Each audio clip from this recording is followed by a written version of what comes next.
2022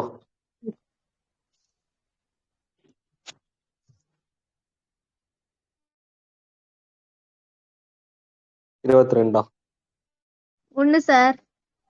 21 என்ன ஏஜ் சொன்னாங்க? 21. எத்தனாவது மக்களவை?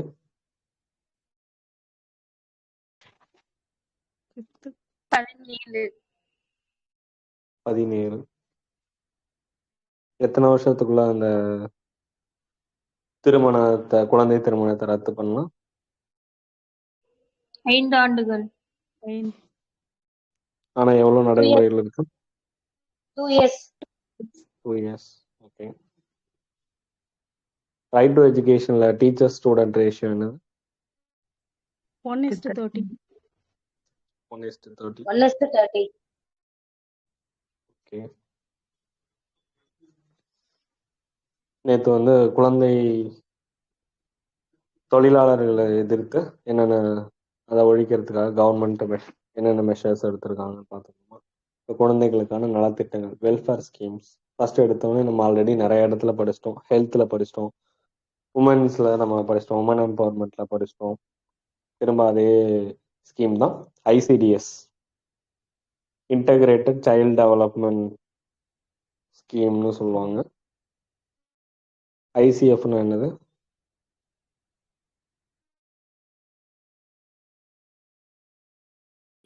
Integrated Coach Factory. இன்டகிரேட்டடா?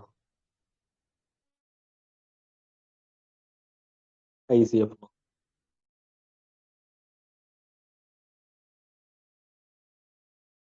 ஐசிஎஃப்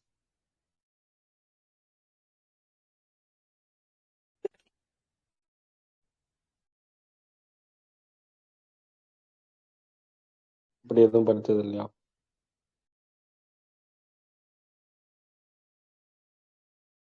இன்டகிரலா? இன்டகிரேட்டட் அப்படிங்கிறது வராது. எந்த வருஷம்? ஐசிஎஃப்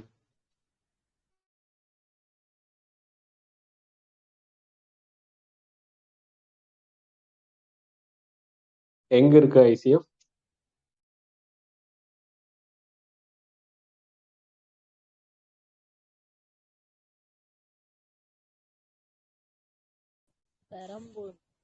பெரம்பூர். ஆவடியா? பெரம்பூர். ஆவடி வந்து பாய்லரா? ஹெவி பாய்லர்ஸ்னு வரும். கனரக கொதிகலன்கள் அப்படின்னு சொல்லுவாங்க ஆவடி. இது வந்து பெரம்பூர் இன்டகிரல் கோச் ஃபேக்டரி எந்த வருஷம் தொடங்கினாங்க? யாரை கேட்டிருப்பீங்களே கூகுள்கிட்ட.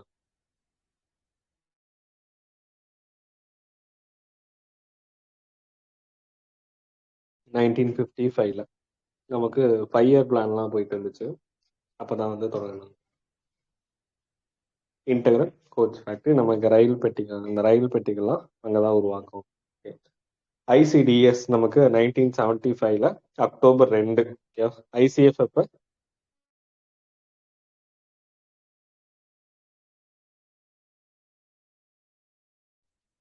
இன்டகிரல் கோச் ஃபேக்டரி எப்ப? 1955. 1955 டேட் ஏதாவது இருக்குங்களா? அக்டோபர் 2.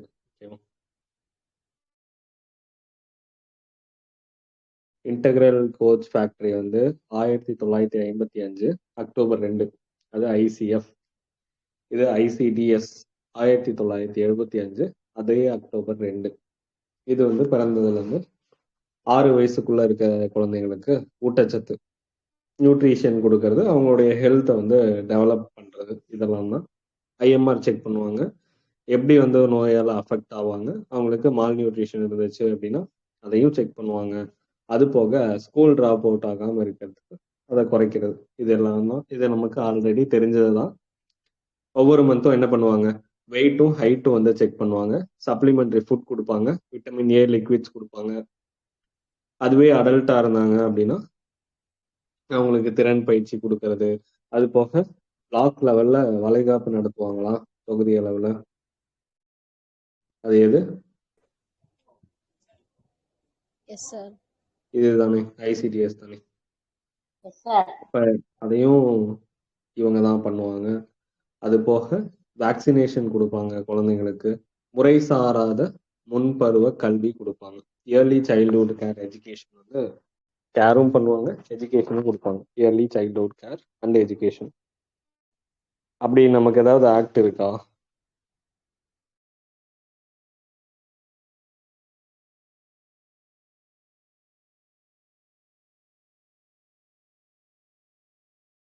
நமக்கு yearly childhood கேருக்கு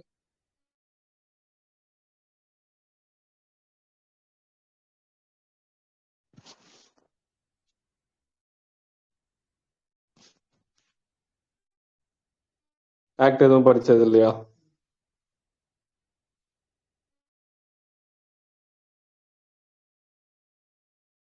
yearly childhood care and education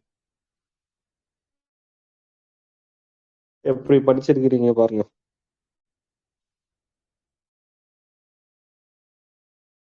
article ஏதாவது இருக்கா?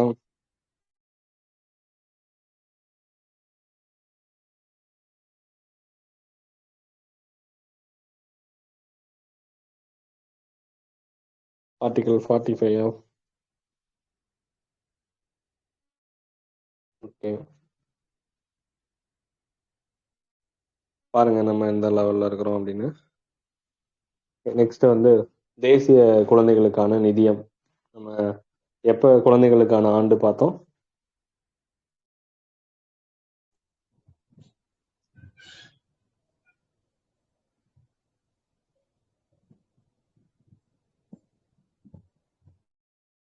(1979)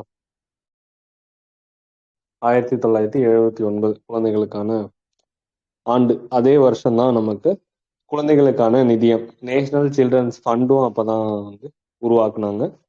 1,00,000 ரூபாய் அப்போ ஃபண்டு அப்போதைக்கு தொடங்கினது. 1 லேக் கூட தொடங்கியிருக்காங்க. அதுக்கப்புறம் என்ஜிஓஸ் மூலியமா ஃபண்டு கலெக்ட் பண்ணுவாங்க.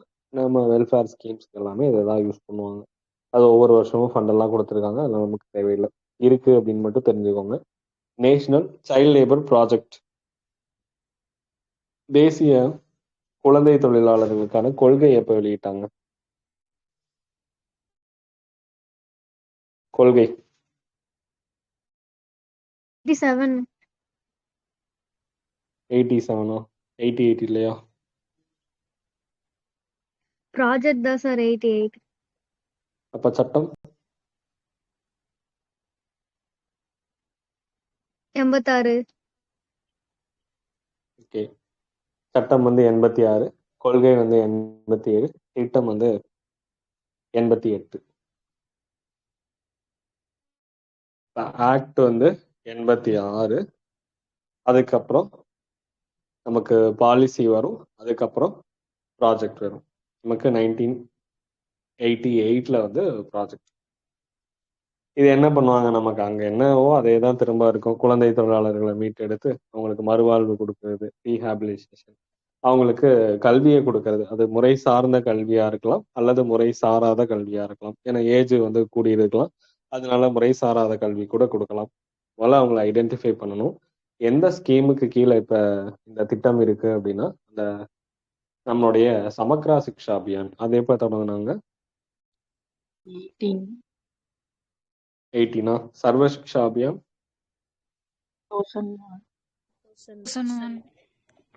2001. அது என்ன நோக்கம்? சர்வ சிக்ஷா அபியான்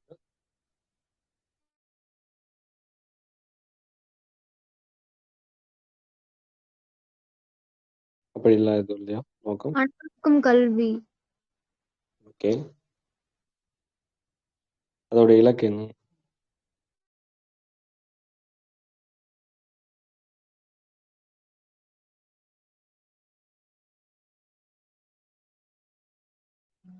ஒருத்தர் வந்து ஃபர்ஸ்ட் ஸ்டாண்டர்ட் ஜாயின் பண்றாங்க அப்படின்னா 5 வருஷத்துல 5th கம்ப்ளீட் பண்ணிட்டு தான் அவங்க அந்த ஸ்கூல்ல விட்டு போகணும்.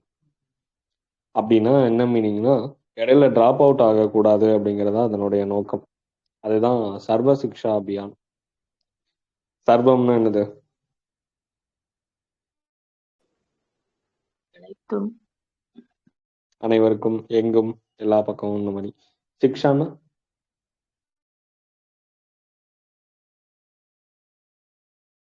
சிக்ஷான எஜுகேஷன், கல்வி. அபியான்னா திட்டம். இப்ப அனைவருக்கும் கல்வி இயக்கம் திட்டம்னு சொல்லுவாங்க. சமக்ரா சிக்ஷா அப்படின்னு சொல்றாங்க. அப்ப சமக்ரான்னா என்னது? சமக்ரா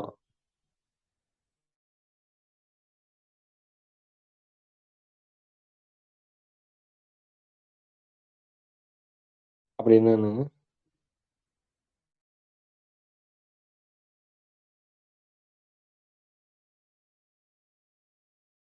அப்படி எதுவும் இல்லையா?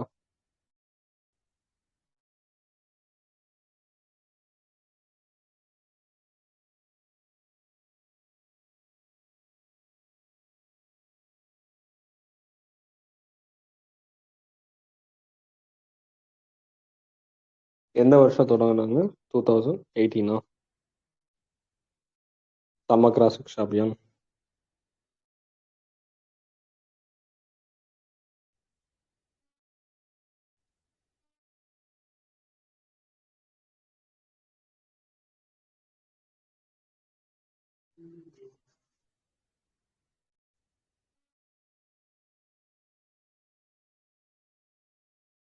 ஓகே, 2018 தொடங்கினதா சமக்ரா சிக்ஷா ஸ்கீம். எதுக்காக? நம்ம எந்த ஏஜ்? ஹையர் எஜுகேஷனுக்காகவா? ஹையர் எஜுகேஷன், டீச்சர் எஜுகேஷன் என்னெல்லாம் இருக்கோ அது எல்லாத்தையுமே ஒன்று சேர்த்த ஒரு இயக்கம் தான் சமக்ரா சிக்ஷா அபியான். சமக்ரானா அதுவும் அதே மீனிங் தான், எல்லாம் டோட்டலா அப்படிங்கிற மீனிங் தான் வந்து சமக்ரா சிக்ஷா. இப்போ அந்த திட்டத்துக்கு கீழே தான் ஏப்ரல் 1, 2021 கீழே எது நம்ம நேஷனல் சைல்ட் லேபர் ப்ராஜெக்ட் வந்து இந்த ஸ்கீமுக்கு கீழே இணைச்சிட்டாங்க. அது போக எத்தனை வயசு? 17 வயசுக்கு உட்பட்ட எல்லா குழந்தைங்களுக்கும் கல்வி கொடுக்கறது. 15 to 18 அடல்ட்டா இருந்தாங்கன்னா அவங்க ஹசார்டஸ் இண்டஸ்ட்ரியில இருக்கவங்க, அவங்களும் பெனிஃபிஷியர்ஸ் தான்.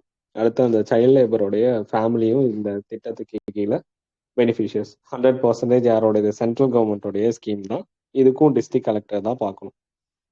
இப்போ இது சொல்லியாச்சு, சமக்ரா சிக்ஷா கீழே தான் இந்த திட்டம் வந்து இயங்குது அப்படின்னு.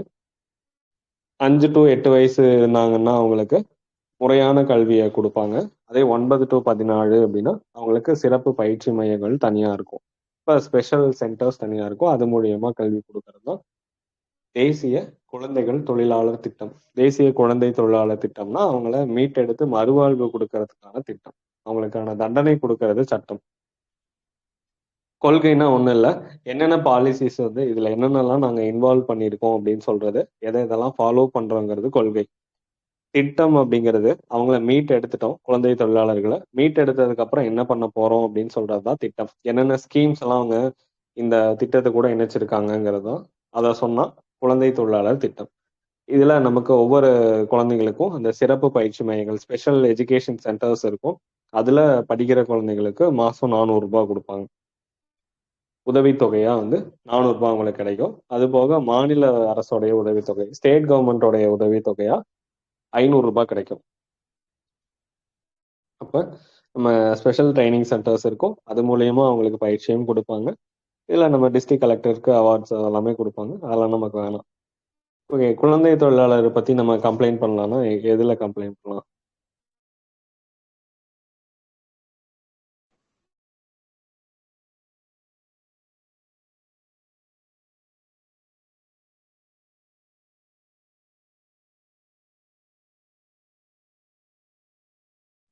ஆன்லைன்ல கம்ப்ளைண்ட் பண்ணணும். குழந்தை தொழிலாளர்களை பத்தி எப்படி கம்ப்ளைண்ட் பண்ணணும்?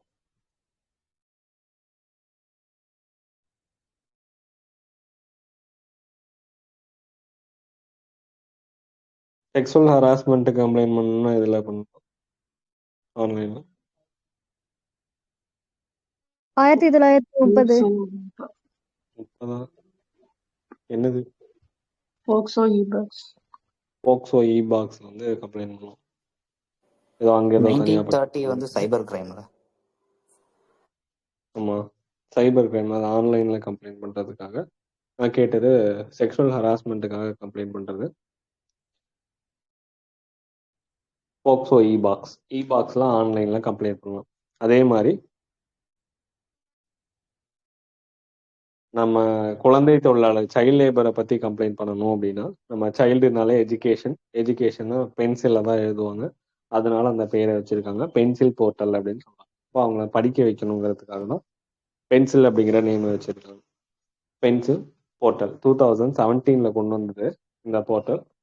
அதுக்கான ஃபுல் ஃபார்ம் இருக்கு, நம்ம அதையும் தெரிஞ்சு வச்சுக்கணும். Platform for effective enforcement. ஏதோ ஒரு பிளாட்ஃபார்ம் ஓகே இருக்கட்டும். எதுக்கு அப்படின்னா எஃபெக்டிவ் என்ஃபோர்ஸ்மெண்ட், எதையோ ஒன்று என்ஃபோர்ஸ் பண்றாங்க, எஃபெக்டிவா இருக்குன்னு சொல்லிட்டாங்க. எதுக்காக? ஃபார் நோ சைல்டு லேபர் இருக்கக்கூடாது. எது இருக்கக்கூடாது? சைல்டு லேபர் இருக்கக்கூடாது. Platform for effective enforcement for no child labour அப்படிங்கிறது தான் நமக்கு பென்சில் போர்ட்டல் அப்படின்னு நம்ம பேர் வச்சிருக்கோம். அப்போ இந்த போர்ட்டல் கீழே தான் இது எதுக்கு கீழே உருவாக்கப்பட்டதுன்னு தெரிஞ்சுக்கணும். நம்ம இப்போதான் திட்டம் படித்தோம். NCLPனா என்னன்னு சொல்லுவாங்க. NCLPனா நேஷனல் சைல்ட் லேபர் ப்ராஜெக்ட் 1988 உருவாக்குனது. அதுக்கு கீழே தான் இந்த போர்ட்டல்ங்கிறது உருவாக்கியிருக்காங்க. நம்ம ஆன்லைன்ல கம்ப்ளைண்ட் பண்ணிக்கலாம். நேஷனல் சைல்ட் லேபர் ப்ராஜெக்டுக்கு கீழே உருவாக்கப்பட்டது தான் பென்சில் போர்ட்டல். அங்கே போக்சோ பாக்ஸ் இருக்கும். அதே தெருவோர குழந்தைகளுக்கான ஒருங்கிணைந்த திட்டம்னு சொல்றாங்க. அது 1993 உருவாக்குனதான். அது வேணாம், அது சும்மா தெரிஞ்சு மட்டும் வச்சுக்கோங்க. இதுல மிட் டே மீல் ப்ரோக்ராம் எந்த வருஷம் தொடங்கினாங்க? 1995. எப்ப மிட் டே மீல் ப்ரோக்ராம்னு மாறுச்சு?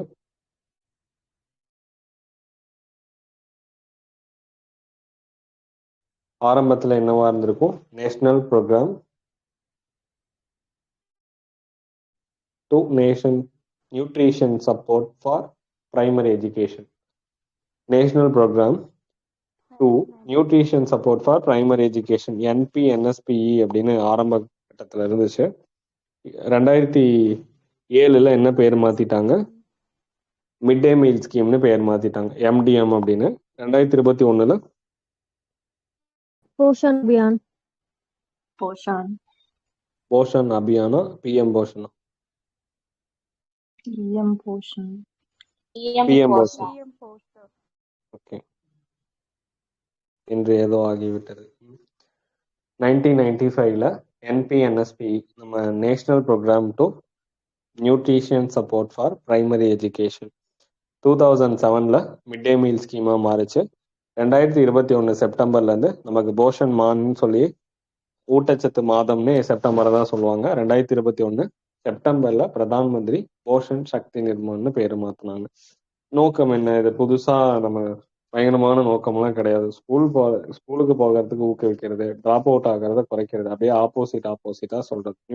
மால் நியூட்ரிஷன் ரெடியூஸ் பண்றது, அவ்வளவுதான். இப்போ 2021 திருத்தம் பண்ணாங்கன்னு பார்த்தோம். அதுக்கு முன்னாடி வரைக்கும் 1லேருந்து 5வது வரைக்கும் தான் நமக்கு ஃபுட்டெல்லாம் கொடுத்துட்டு இருந்தாங்க.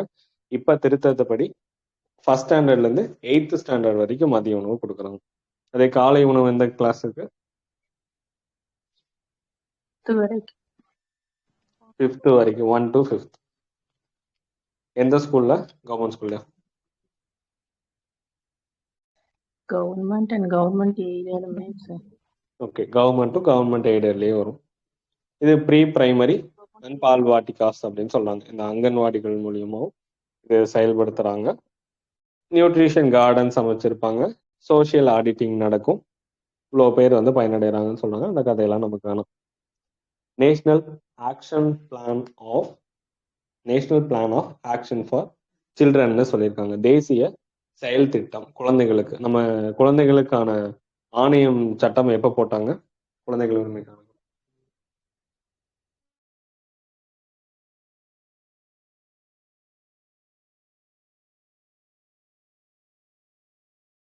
குழந்தைகள் ஆணையம் எப்போ தொடங்கினாங்க?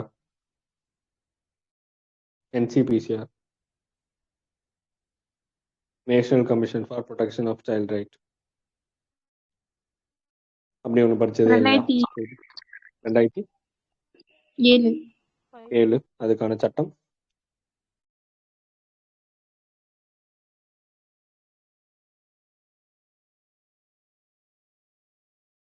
2005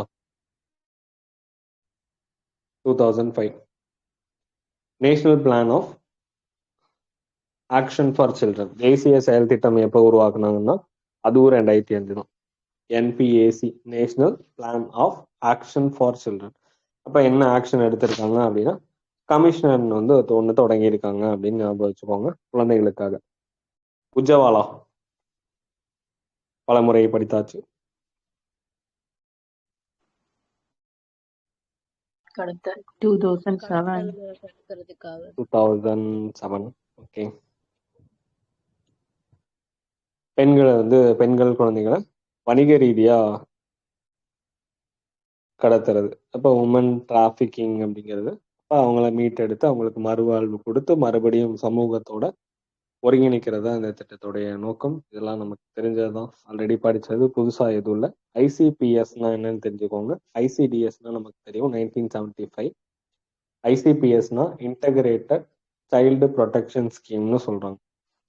இந்த திட்டம் தான் இப்ப என்னவா இருக்கு, மிஷன் வாத்சால்யாவா இருக்கு. மிஷன் வாத்சால்யாங்கிறது யாருக்காக, குழந்தைகளுக்கான எல்லா திட்டங்களையும் ஒருங்கிணைச்சு மிஷன் வாத்சால்யா அப்படின்னு தொடங்கியிருப்பாங்க. எந்த வருஷம்? 2021 sir. 2021. மிஷன் சக்தி 22. April 1st. ஓகே. அப்ப ஐசிபிஎஸ் ஐசிடிஎஸ்னு மாத்தி போட்டு வச்சிடக்கூடாது, இயர் கேட்குறாங்கன்னா 2009 ஐசிபிஎஸ் இன்டகிரேட்டட் சைல்டு ப்ரொடெக்ஷன் ஸ்கீம் குழந்தைகளை பாதுகாக்கக்கூடியதுக்கான இப்போ மிஷன் வாத்சால்யாவா இருக்கு. அடுத்து ட்ரிபிள் பிபி பேட்டி பச்சாவ் பேட்டி பதாவ் ஸ்கீம் 2015 பெண் குழந்தைகளை காப்போம் பெண் குழந்தைகளுக்கு கற்பிப்போம் அப்படிங்கிற திட்டம் தெரிஞ்சதுதான். 2015 நம்ம குழந்தைகள் தினம், பெண் குழந்தைகள் தினம் எப்ப?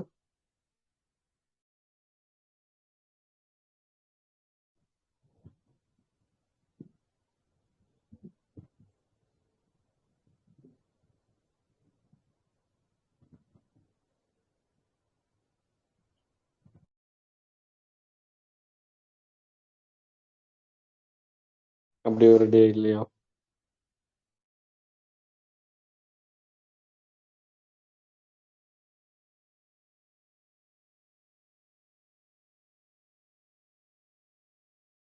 Jan 24.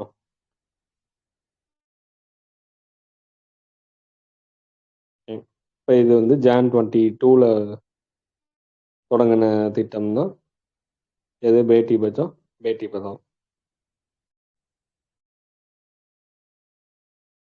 எங்க தொடங்கினாங்க? ஹரியானா, ஹரியானால பானிபட். பானிபட்.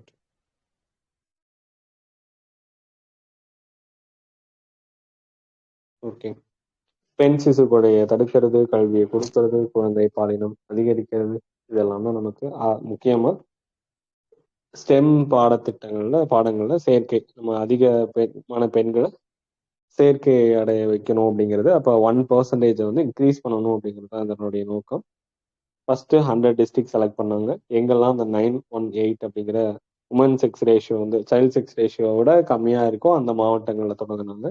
இந்தியாவில் பானிபட்னா, தமிழ்நாட்டில் கடலூர் பகுதியில் தொடங்கினாங்க. ஒரு டிஸ்ட்ரிக்ட்டுக்கு 40 lakh வரைக்கும் இதுக்கான ஃபண்ட் அலாட் பண்ணுவாங்க. இதோடைய மினிஸ்ட்ரி 3 மினிஸ்ட்ரி இதுல இன்வால்வ் ஆகுது.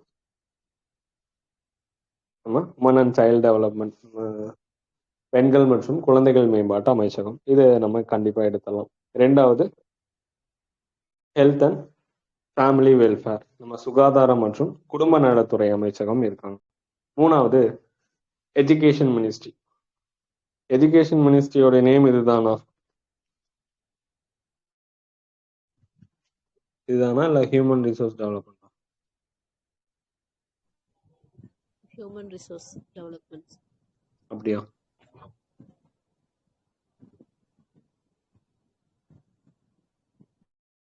நல்லா தெரியும்.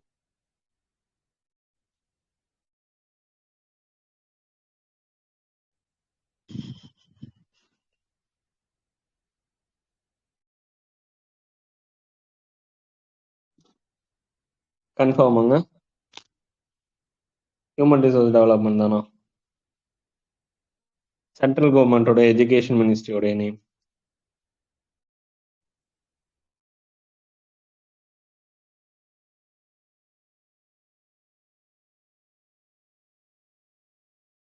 சென்ட்ரல் கவர்மெண்ட் கேட்குங்க. தமிழ்நாட்டுக்கு பிரச்சனை இல்லை. தமிழ்நாட்டுக்கு என்ன ஒரு சென்ட்ரல் கவர்மெண்டோட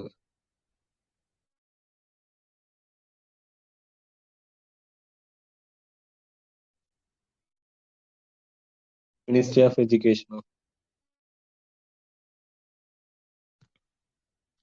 யாருக்கும் பேச்சு வராதா?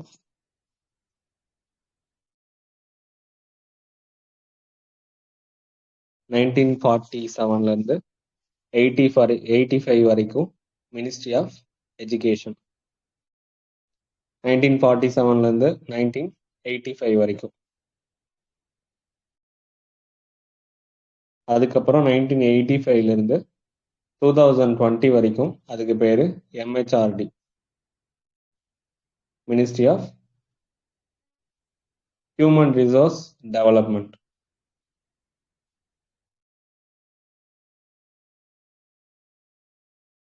அதுதான் MHRD. அடுத்து 2020ல என்ன பேர் மாறுச்சு அப்படின்னா மறுபடியும் மினிஸ்ட்ரி ஆஃப் எஜுகேஷன் பேர் மாத்தினாங்க. அப்ப இப்ப என்னவா இருக்கு? Ministry of Education. யாருடைய ரெக்கமெண்டேஷன்?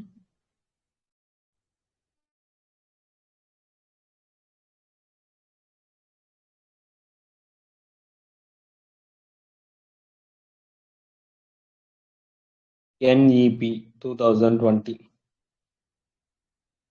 நேஷனல் எஜுகேஷனல் பாலிசி, தேசிய கல்விக் கொள்கை அதுக்கான கமிட்டி உருவாக்குனாங்க 2020ல. யாருடைய தலைமையில? கஸ்தூரி ரங்கன் சார். கஸ்தூரி ரங்கன் தலைமையில உருவாக்குனாங்க. அவங்களுடைய தலைமையில தான் ரெக்கமெண்ட் பண்ணதும் அவங்க தான் 2020ல. இப்போ இது 2020ல தேசிய கல்விக் கொள்கை படி மினிஸ்ட்ரி ஆஃப் எஜுகேஷன் அப்படிங்கிற நேம் தான் இருக்கு. 1947லிருந்து 1985 வரைக்கும் அது மினிஸ்ட்ரி ஆஃப் எஜுகேஷன் அப்படின்னு பேர் வச்சிருந்திருப்பாங்க.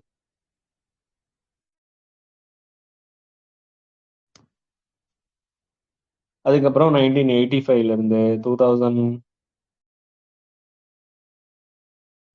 வரைக்குமே ministry of human resource development அப்படின்னு பேர் வச்சிருந்திருப்போம். இப்போ 2020லேருந்து அது மினிஸ்ட்ரி ஆஃப் எஜுகேஷன் மட்டும்தான் இருக்கு, ஹியூமன் ரிசோர்ஸ் கிடையாது. ஞாபகம் வச்சுக்கோங்க. இது 2020ல தேசிய கல்விக் கொள்கை குழு அமைச்சிருந்தாங்க கஸ்தூரி ரங்கன் தலைமையில. அவங்களுடைய ரெக்கமெண்டேஷன் தான். அப்ப நமக்கு இந்த திட்டம் பேட்டி பச்சாவ் பேட்டி பதாவில் இருக்கக்கூடிய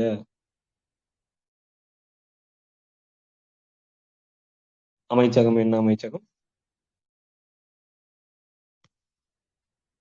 பெண்கள் மற்றும் குழந்தைகள் மேம்பாட்டுத்துறை, சுகாதாரம் அமைச்சகம். துறை, ஓகே, கல்வி அமைச்சகம். கல்வி அமைச்சகம் கேட்டிருந்தாங்களா?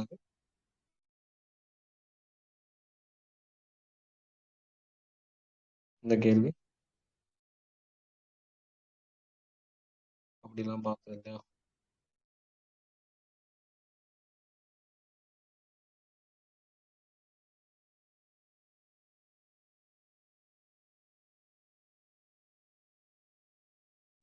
இந்த கேள்விக்கு கேட்டது இல்லையா? கேட்டிருக்காங்க சார். ஸ்டேட்மெண்ட்ல வச்சிருப்பாங்க.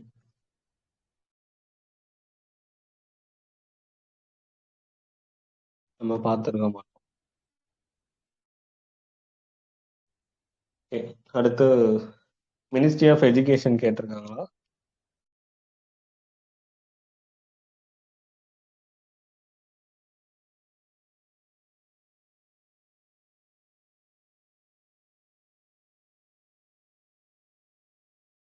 8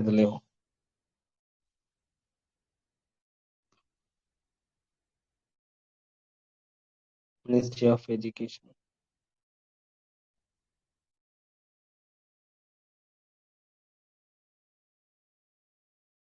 எஸ் சார், பார்த்த மாதிரி இருக்கு. 10 மாதிரி இருக்கு. Okay,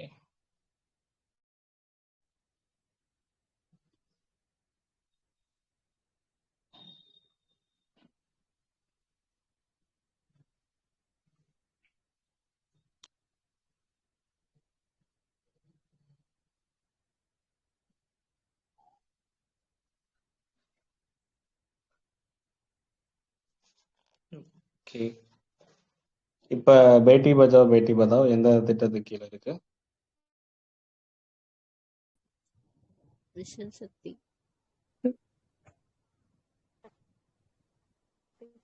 mission Shakti. Mission Shakti எந்த வருஷம்? 2022 April 1. 22 April 1. Okay. Vatsalya? 2021. ICPS 2009. 2009. ICF 55. 1955 October 55.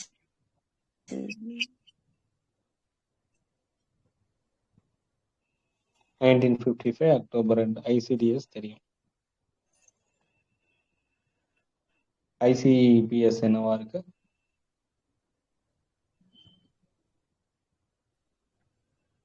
Vatsalya. Mission வாட்சாலியா. இந்த குழந்தைகளை கடத்திட்டு போவாங்க, அதை மீட்டெடுக்கிறதுக்கு ஒரு திட்டம் இருக்கும், படிச்சிருக்கிறோம். என்ன திட்டம்?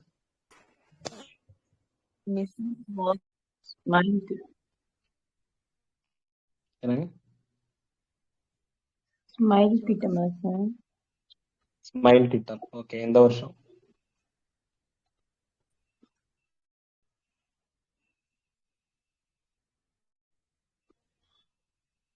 2022.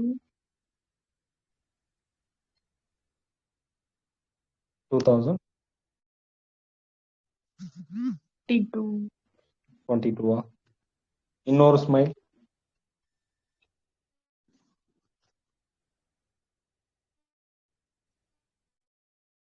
2014 சார். 2014. அதோட வேலை வாய்ப்பு கொடுக்கிற ஒரு திட்டம் படிச்சிருக்கோம்.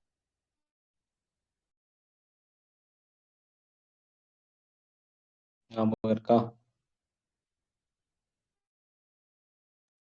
இந்த உத்தியோகினி 2014.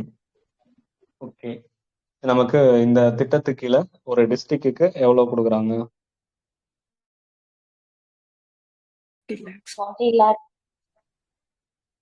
40 lakhs.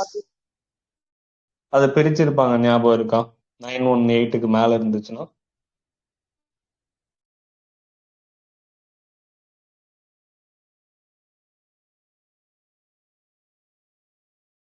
918க்கு மேல இருந்துச்சுன்னா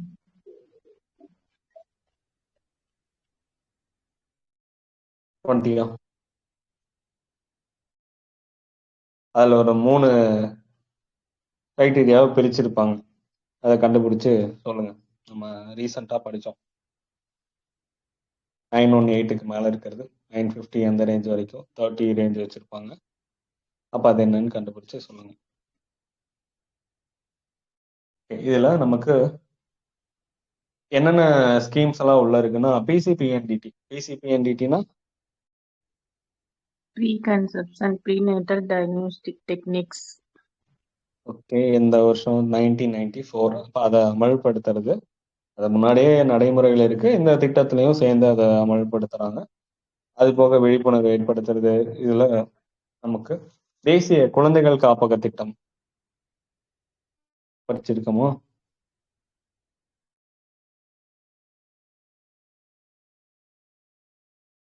தேசிய குழந்தைகள் காப்பகம் 2017. 2017. 2017 ஜான் 1. இதுக்கு முன்னாடி நம்ம ராஜீவ் காந்தி தேசிய குழந்தைகள் காப்பக திட்டம்னு இருந்துச்சு, 2006ல் தொடங்கினாங்க. அதை தான் நம்ம பேர் மாற்றிருக்கோம், 2017ல் பேரை மாற்றி வச்சுருக்கோம், குழந்தைகள் காப்பக திட்டம்னு. இது பகல் நேரத்தில் பராமரிக்கக்கூடிய மையம், குழந்தைகளை வேலைக்கு போகக்கூடிய பெண்களை அவங்களுடைய குழந்தைங்களுடைய பகல் நேர பராமரிப்பு. இது ஊட்டச்சத்து, கல்வி, சுகாதாரம் எல்லா வசதியும் இதில் கொடுப்பாங்க. சைல்டு அடாப்ஷன் ப்ரோக்ராம், கைவிடப்பட்ட, நிராகரிக்கப்பட்ட, ஆதரவு இல்லாத குழந்தைங்களுக்கு டைரக்டாக அடாப்ட் பண்ணிக்கலாமா, அதுக்கான மையங்கள் இருக்கா?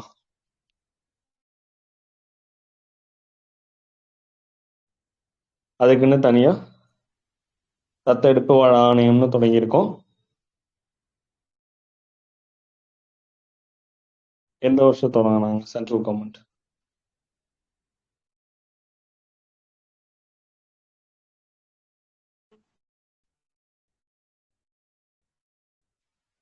1990 சார்?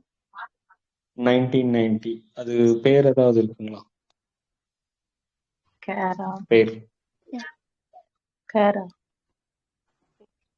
கேரா. ஓகே, கேரானா சென்ட்ரல் அடாப்ஷன் ரிசோர்ஸ் அத்தாரிட்டியா?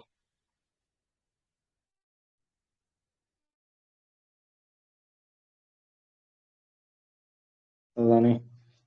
கேராங்கிறது குழந்தை தத்தெடுப்பு வள ஆணையம் அப்படின்னு சொல்லுவாங்க.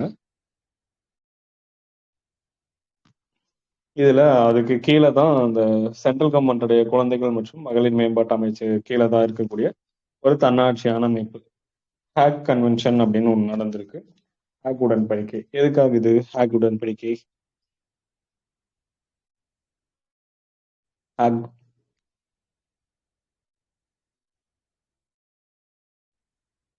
ஹேக் கன்வென்ஷன் தத்தெடுக்கிறதே இன்டர்நேஷனல் லெவல்ல நடக்குது அப்படின்னா நாடுகளுக்கு இடையில நடக்குது. நாடுகளுக்கு இடையில குழந்தை தத்தெடுப்பு அது தொடர்பான ஒரு உடன்படிக்கை, கன்வென்ஷன் தான் நமக்கு ஹேக் உடன்படிக்கை 1993ல. இந்தியன் கவர்மெண்ட் இதுல சேர்ந்திருக்காங்களா? 2003ல சேர்ந்திருக்காங்க. கேரா அமைப்புகள் தான் வந்து நாடுகளுக்கு இடையில குழந்தைகளை தத்தெடுக்கிறதுக்கான உரிமையை கொடுத்தாங்க. அதே தெருவோர குழந்தைகள் ஒருங்கிணைப்பு திட்டம், இப்ப தெருவோர குழந்தைகள் ஒருங்கிணைந்த திட்டம் 1993. ஓகே, குழந்தைய தொழிலாளரா அடமான வைக்கக்கூடிய அதை தடுக்கிறதுக்கான திட்டம் 1993. ஹேக் உடன்படிக்கை 393. அதுவும் 1993 தான். அப்ப தெருவோர குழந்தைகளை என்ன பண்றோம்? ஹேக் பண்ணி அடமானம் வச்சிடறோம் குழந்தை தொழிலாளியா. தெருவோர குழந்தைகளை ஹேக் பண்ணி குழந்தை தொழிலாளியா அடமானம் வச்சிடறோம் அப்படிங்கிறது ஞாபகம் வச்சுக்கோங்க.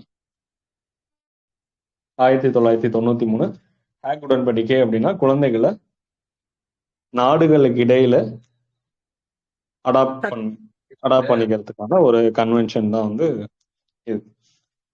அது போக நம்ம என்ன பண்ணோம்? இந்த ஜஸ்டிஸ் ஆக்ட் ஃபர்ஸ்ட் டைம் எப்போ கொண்டு வந்தாங்க?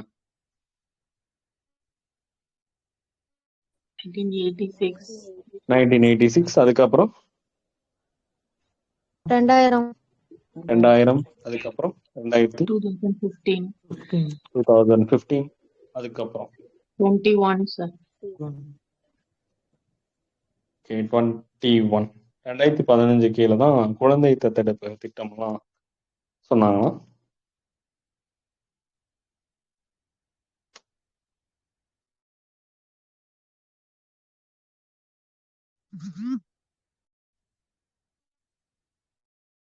இப்ப கல்வித்துறை பேர் என்ன சென்ட்ரல் கவர்மெண்ட்ல? Ministry of education. Ministry of education. எப்ப நேம் சேஞ்ச் பண்ணாங்க? 2020ல. அந்த கொஸ்டின் குரூப்ல போட்டு விட்டுருக்கேன், எப்படியோ கண்டுபிடிச்சாச்சு.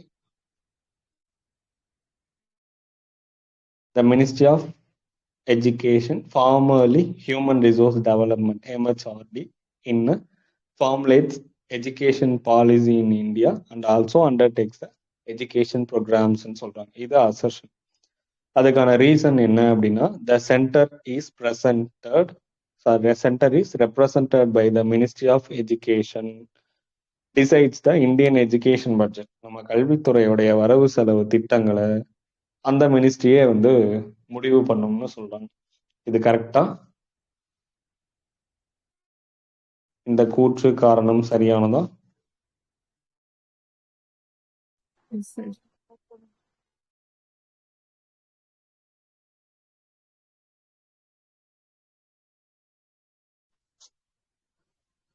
கரெக்டான ஸ்டேட்மெண்டா?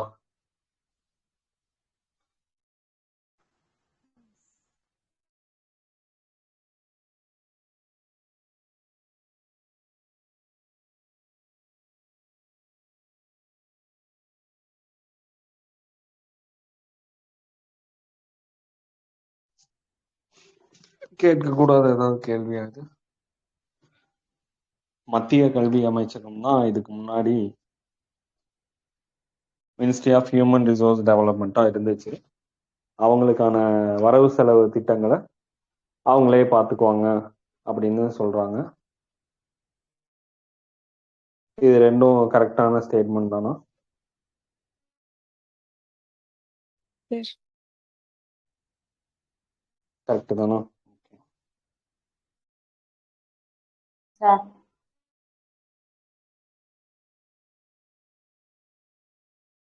எவ்வளோ எஜுகேஷன் நம்ம கல்வியை எத்தனை நிலைகளா பிரிச்சிருக்கோம்? எவ்வளோ லெவல்ஸா பிரிச்சிருக்கோம் எஜுகேஷன் இந்தியாவில்? 6. 6. என்னது?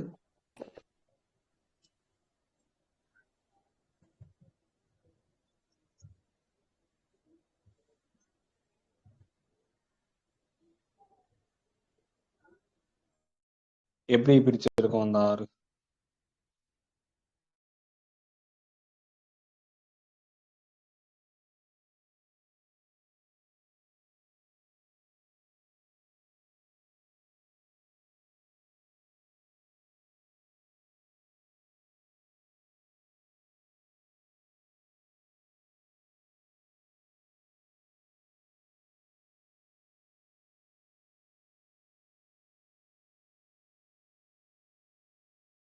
நம்மளோட எஜுகேஷனுடைய சிஸ்டம் தெரியல.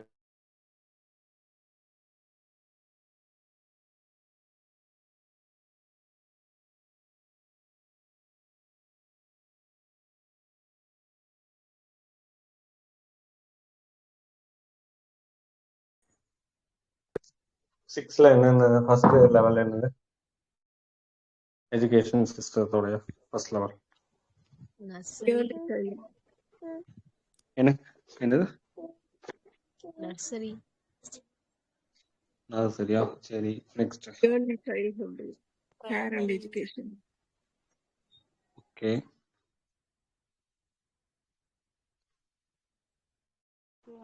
மிடில் ஹையர்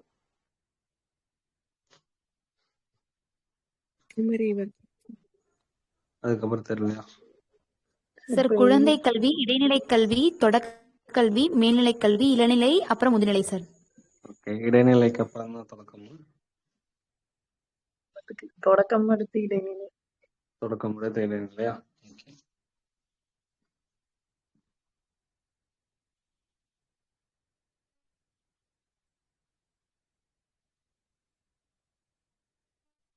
இப்போ ஒரு பிக்சர் போட்டுட்டு இருக்கேன் பாருங்க குரூப்ல.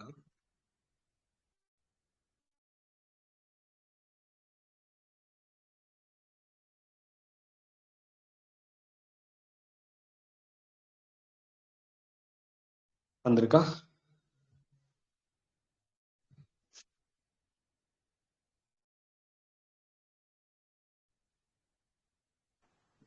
ஃபர்ஸ்ட் லைன் என்ன இருக்கு? நம்ம 11th எக்கனாமிக்ல 7th லெசனா இந்தியன் எக்கனாமில வரதுதான். இந்தியாவில் குருகுல கல்வி தான் ஆரம்பத்தில் இருந்துச்சு.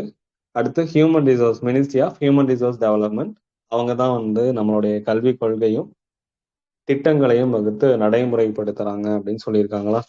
2024 குரூப் 4ல கேட்ட கேள்வி இதுதான். என்னது அப்ப இதுக்கு முன்னாடி ministry of human resource development, இப்போ வந்து மினிஸ்ட்ரி ஆஃப் எஜுகேஷன் பேர் மாத்திருக்காங்க. 2020 ரெக்கமெண்டேஷன் யாருன்னா நேஷனல் எஜுகேஷன் பாலிசி.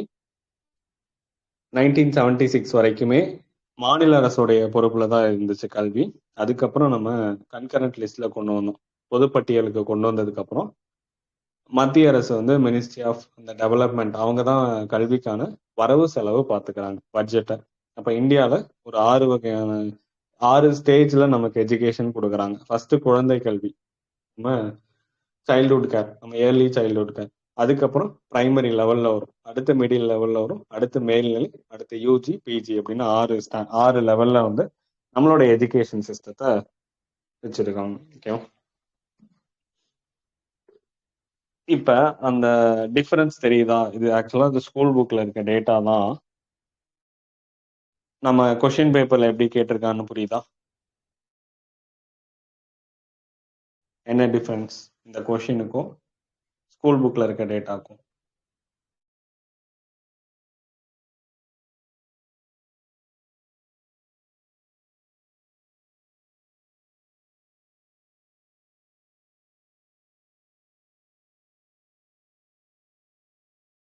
ரெண்டும் ஒண்ணுதான் அப்படிங்கிறீங்களா?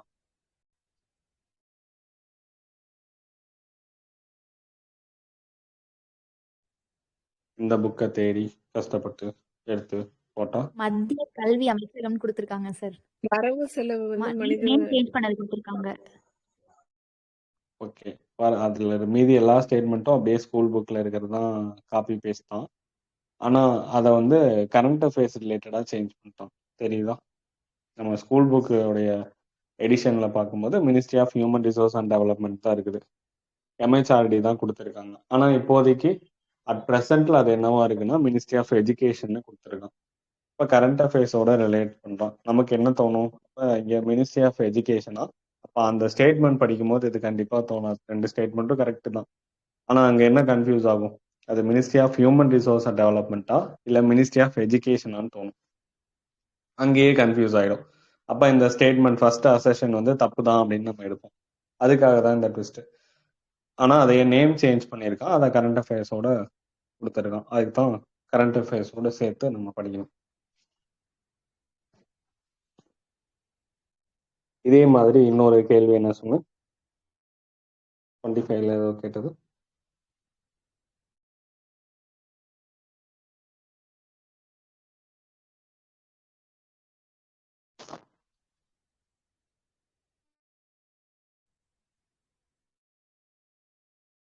இப்ப ரீசெண்டா ஏதோ ஒரு கேள்வி கேட்டாங்கன்னு சொன்னீங்க.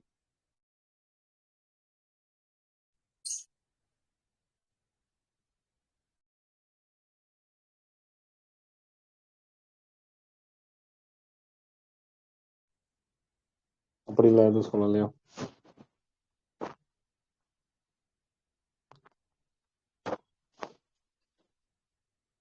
பேட்டி பச்சாவ் பேட்டி பதாவ்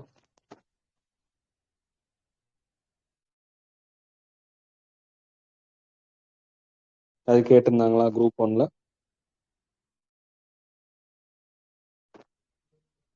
அதுவும் கேட்கலையா? தெரியாதா?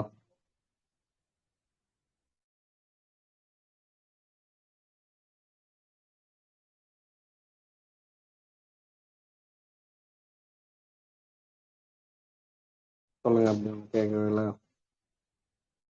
நான் ஒன்றும் பார்க்கவே இல்லை.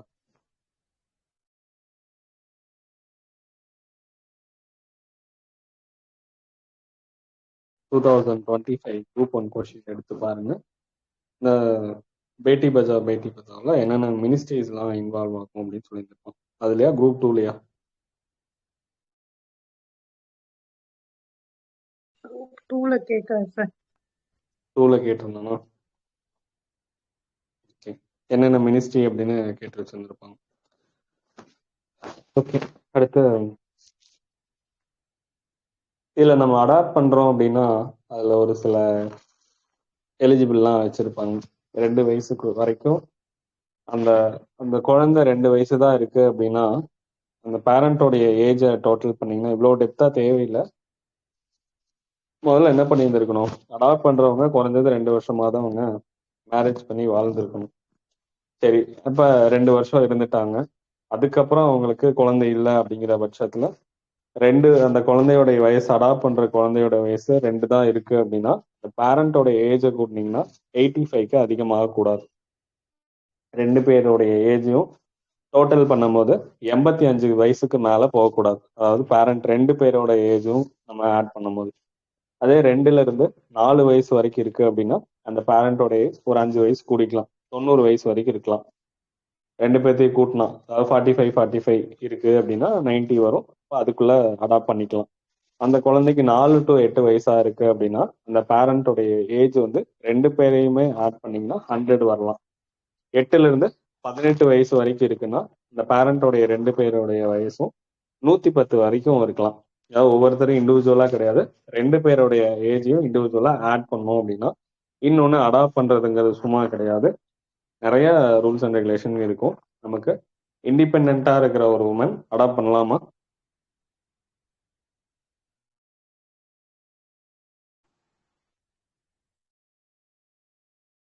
அப்படி பண்ணலாமா? சார் மேரேஜ் ஆகல, அவங்க தனியா தான் இருக்காங்க அப்படின்னா அவங்க அடாப்ட் பண்ணலாமா? முடியாது சார். ஓகே, அடாப்ட் பண்ணலாம்.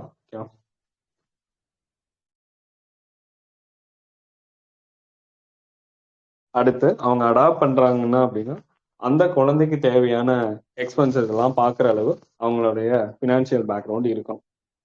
அவங்க கிட்ட போதுமான பணம் இருந்தா மட்டும்தான் அவங்க அடாப்ட் பண்ண முடியும், இல்லைன்னா அடாப்ட் பண்ண முடியாது. அவங்க வாழ்றதே கஷ்டம் அப்படின்னா அந்த குழந்தையும் சேர்த்து தத்தெல்லாம் கொடுக்க மாட்டாங்க. மேரேஜ் ஆகாத ஒரு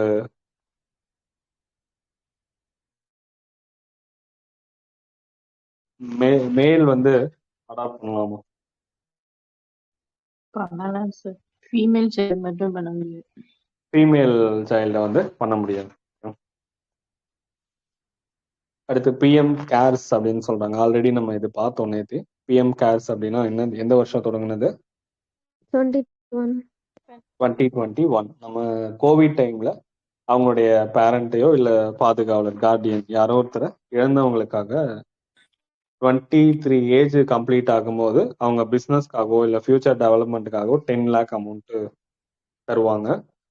அதுவே அவங்க உயர்கல்வி, ஹையர் எஜுகேஷனுக்காக 18ல இருந்து 23 வரைக்கும் மந்த்லி 4000 வந்து தருவாங்க. நமக்கு 5 லேக் வரைக்கும் அவங்களுக்கான இன்சூரன்ஸ் கிடைக்கும். இது தெரிஞ்சதுதான். என்ன இன்சூரன்ஸ் அது? மெடிக்கல். ஆயுஷ்மான் பாரத். ஆயுஷ்மான் பாரத். ஆயுஷ்மான் பாரத். ஓகே, ஆயுஷ்மான் பாரத் எப்போ தொடங்கினாங்க? 2018 செப்டம்பர் 23. 25 3 சார். 23. ஓகே, ஜூன் 23ன்னு ஒரு டேட் பார்த்தோம், ஞாபகம் இருக்கா? விதவைகள் தினம். இன்டர்நேஷனலா? ஆமா சார். வரதட்சணை எதிர்ப்பு தினம்? ஆன்டி டவுரி டே, நவம்பர் 25. ஆமா சார். 26 இல்லையா? அப்ப 26 தான் சார். சரி, 26. அப்ப 25 என்னது?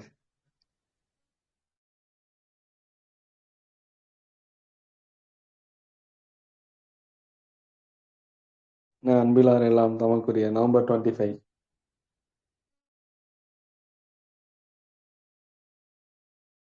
வன்முறை ஒழிப்பு சார். வன்முறை ஒழிப்பு தினமா? ஆமா, ஃபர்ஸ்ட் வன்முறை ஒழிக்கணும், அதுக்கப்புறம் தான் ஆன்டி டவுரி டே.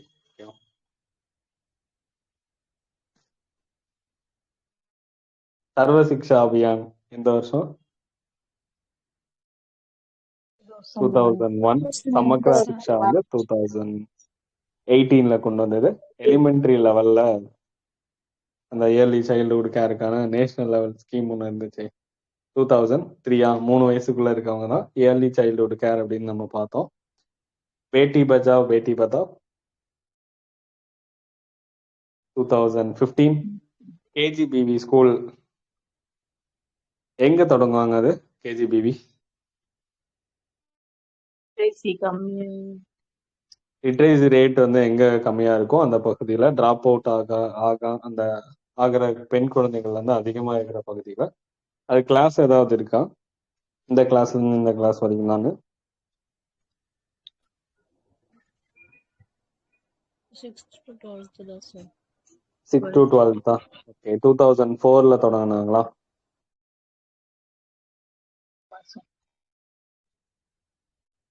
ஓகே, ஏஜ் ஏதாவது சொல்லியிருக்காங்களா? 10 to 18. 10 to 18 இந்த ஏஜுக்குள்ள உண்டு உறைவிட பள்ளி, ரெசிடென்ஷியல் ஸ்கூல் தான் அது. 6 to 12 தான். எந்த கிராமம்ல பெண்களுடைய லிட்ரேசி ரேட் வந்து நேஷனல் ஆவரேஜ் லிட்ரேசி ரேட்டை விட பிலோவா இருக்கோ அந்த பகுதியில குறைஞ்சது ஒரு கேஜிபிவி ஸ்கூலாவது தொடங்குவாங்க.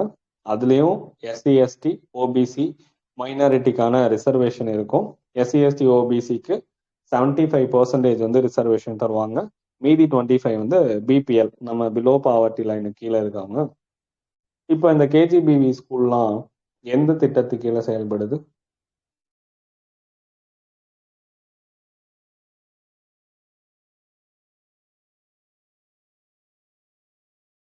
அப்படி எதுவும் இல்லையா? சர்வ சிக்ஷா அபியானுக்கு கீழே செயல்படுது. ஓகேவா? கேஜிபிவி ஸ்கூல் தொடங்கினது 2004, பெண்களுக்கான பள்ளி. நிபுன் பாரத் திட்டம், நிபுன்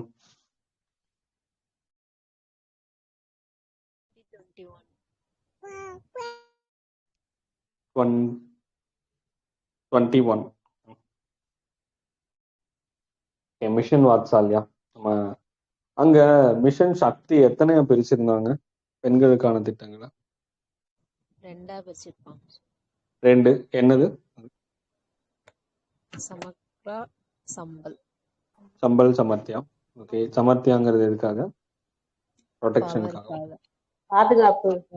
பவர். பாதுகாப்பு. சரி, அப்ப சம்பல் சம்பல்னா தான் சார் பாதுகாப்பு.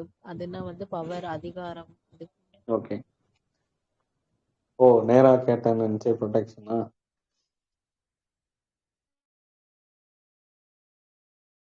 ஓகே. அடுத்து இதுல நமக்கு மிஷன் வாத்சாலியா 2021 22 வரைக்கும் குழந்தைகளுக்கான பாதுகாப்பு திட்டங்கள் என்னென்னலாம் இருக்கோ நம்ம அப்படியே அந்த மிஷன் சக்தி மாதிரியே, மிஷன் சக்தினா பெண்களுக்கான திட்டங்கள் எல்லாத்தையும் ஒன்று சேர்த்து ஒரே திட்டமா தொடங்கினாங்க, அது மிஷன் சக்தி. அதே மாதிரி குழந்தைகளுக்கான எல்லா திட்டங்களையும் ஒருங்கிணைந்து தொடங்கப்பட்டதுதான் நமக்கு mission வாத்சாலியா.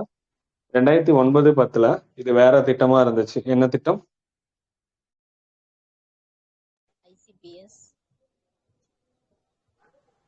ஐசிபிஎஸ், integrated child protection scheme. இப்ப வந்து மிஷன் வாத்சாலியாவா இருக்கு.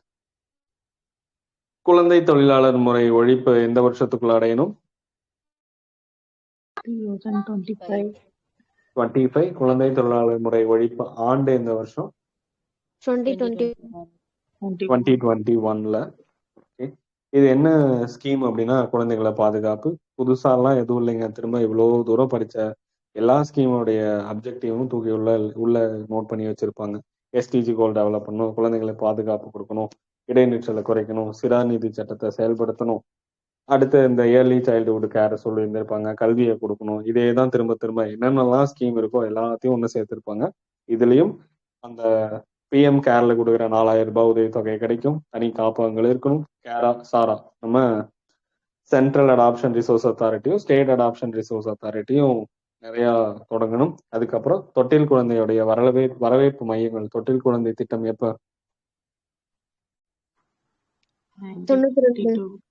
92. எங்க தொடங்கினாங்க?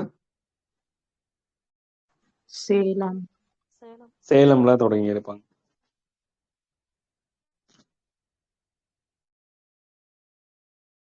சேலையில தான் தொட்டில்னு பார்த்தோமா? சேலம் எதுக்காகுது? அது என்ன என்ன பண்ணுவாங்க இந்த திட்டத்துல? பெண் சிசுக்கொலை தடுக்கிறதுக்கு. அதுக்கும் இந்த திட்டத்துக்கு என்ன சொல்லணும்?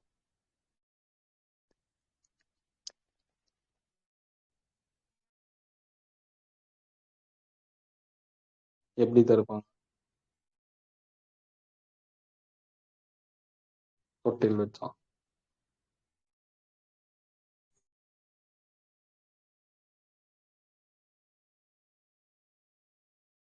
அதெல்லாம் யாருக்கு தெரியும்? ஸ்கீம் இருக்கு, இயர் தெரியும், அவ்வளவுதான்.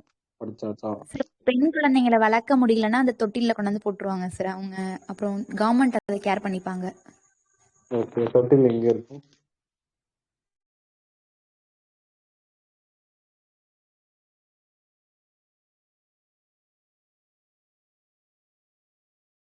ஓகே, அதாவது நம்ம அவங்க சொன்னதுதான், பெண் குழந்தைகள் இருக்கு, இல்ல பெண் குழந்தைகள்ங்கிறது ஏதோ ஒரு குழந்தை அதை அவங்க வளர்த்த முடியல, நார்மலா பெண் குழந்தைக்கு தொடங்கப்பட்ட திட்டம்னா அவங்களால கேர் பண்ணிக்க முடியல அப்படின்னா நம்ம கவர்மெண்ட் ஹாஸ்பிட்டல்லையோ இல்லை பிரைமரி ஹெல்த் சென்டர்ஸ்லையோ குழந்தைகள் காப்பகத்திலையோ தொட்டில் வச்சிருப்பாங்க. அதுல வந்து நம்ம அந்த குழந்தைய வச்சிடலாம். அது கவர்மெண்டோடைய, அடுத்து வந்து அதுக்கு மேல அது கவர்மெண்டோடைய குழந்தை, அவங்க கேர் பண்ணிக்குவாங்க. இப்போ இதனால என்ன ஆகும்? பெண் சிசு கொலை இதெல்லாமே குறையும் அப்படிங்கிறதுக்காக தொடங்கப்பட்ட திட்டம் தான் நமக்கு தொட்டில் குழந்தை திட்டம். 1992ல தொடங்கியிருப்பாங்க. இவங்க ஜே பீரியட்ல தொடங்கியிருப்பாங்க. அது போக குழந்தைகள் பராமரிப்பு மையங்கள் கூட இருக்கு. காணாமல் போன குழந்தைகளை கண்டுபிடிக்கிறது தான் நமக்கு ஸ்மைல் அப்படிங்கிற திட்டம். அடுத்து எமர்ஜென்சி ரெஸ்பான்ஸ் நம்பர் ஹெல்ப்லைன் 1098 1098. இந்த நம்பர் 24/7. இதுதான் இந்தியாவில் ஃபர்ஸ்ட் 24/7 ஃப்ரீ ஹெல்ப்லைனா இதுதான் தொடங்கியிருப்பாங்க. அடுத்து டிஸ்ட்ரிக்ட் லெவல்ல, ஸ்டேட் லெவல்ல கண்காணிப்பு குழுக்கள் வச்சிருந்திருப்பாங்க. அவங்களுக்கான சேமிப்பு திட்டம் அங்க என்னது? ஸ்டேட் கவர்மெண்ட்ல பெண் குழந்தைகள் பாதுகாப்பு திட்டம்னு சொல்லுவாங்க. 2 குழந்தையா இருந்தா 25,000 தருவாங்க. ஒரு குழந்தையா இருந்தா 50,000 தருவாங்க. அதே மாதிரி இங்க வந்து பெண் குழந்தைகளுக்கான சேமிப்பை அதிகப்படுத்துறதுக்காக செல்வ மகள் சேமிப்பு திட்டம்னு தொடங்கியிருப்பாங்க. சுகன்யா சம்ரிதி யோஜனா 2015. அதே மாதிரி சுகம்யா பாரத் அபியான் அப்படிங்கிற ஒரு திட்டம் படிச்சோம். எந்த வருஷம்? 2015. 2015. 2015. ஓகே, சிறு சேமிப்பு திட்டத்தை அறிமுகப்படுத்தி வச்ச மெட்ராஸோடைய முதலமைச்சர் யார்?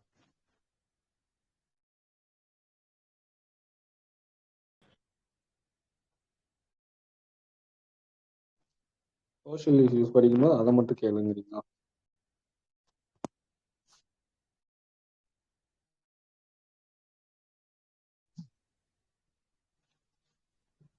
சிறு சேமிப்பு திட்டத்தை அறிமுகப்படுத்தி வச்ச இல்ல தொடங்கி வச்ச மெட்ராஸோடைய முதலமைச்சர் யார்? கேள்வி என்னன்னு கேட்கிறேன்.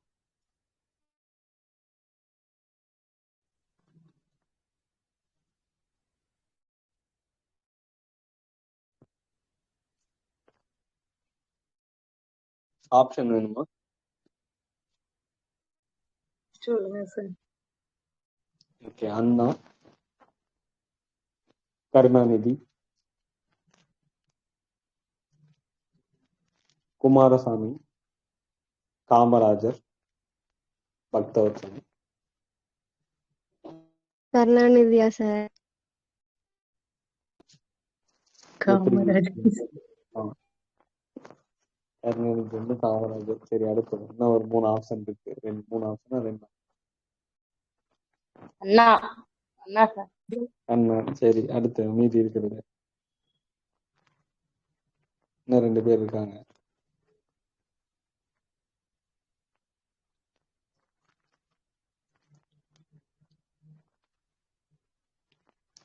பக்தவச்சலம் இருக்காங்க, குமாரசாமி. அவங்கள மட்டும் விட்டுட்டீங்களே, அவங்க பாவம் இல்லையா? அவங்களுக்கு 2 பேர் யாராவது ஆதரவு கொடுங்க.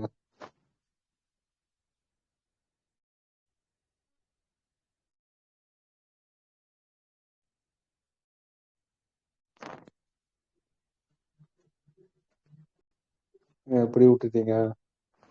அவங்களும் சிஎம் தானே.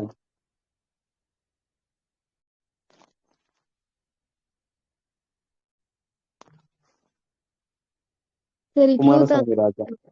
என்னங்க? ஆன்சர் சொல்லிட்டீங்களா சார்? குமாரசாமி ராஜா.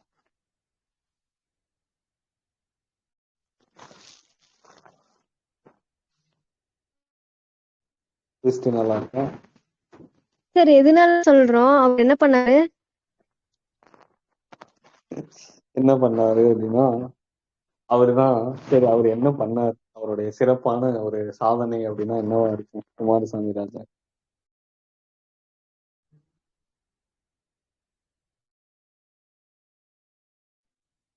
ஒன்ஸ் ரிப்பீட் கொஸ்டின் ரிப்பீட் பண்ணுங்க. சிறு சேமிப்பு திட்டத்தை வந்து அறிமுகப்படுத்தின மெட்ராஸுடைய பிஎம் யாரு அப்படின்னு கேட்டிருந்தேன். அதனுடைய ஆன்சர் வந்து குமாரசாமி ராஜா. எதனால பண்ணாரு அப்படின்னா, அதுக்கு ஒரு ரீசன் இருக்கு, பேக்ரவுண்ட் ரீசன். நமக்கு மதுவிலக்கு கொண்டு வந்த மெட்ராஸுடைய முதலமைச்சர் யார்?